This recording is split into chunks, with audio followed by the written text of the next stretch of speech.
change the statistics in our time. We have found, as we gather leaders and learners from all across the country at New Room events, that there is a growing dissatisfaction with the condition of our culture and with the current weakening state of the church. In fact, we look back just 20 years, being a pastor was one of the most respected careers that there was. And yet, you can't be alive today and not understand in American life that things have changed.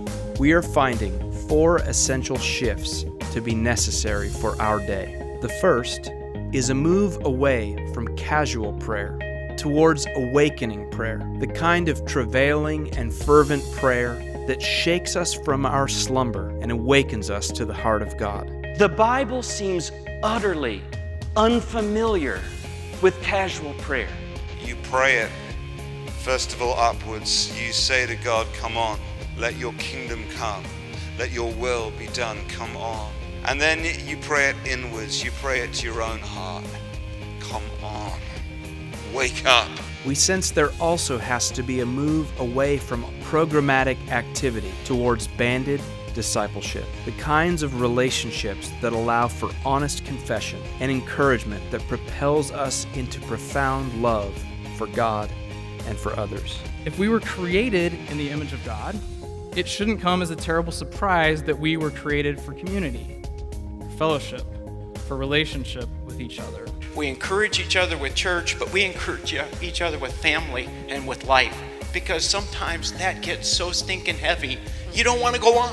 There is no holiness apart from 3 or 4 of us coming together, keeping it real, and encouraging one another. It's not sin management.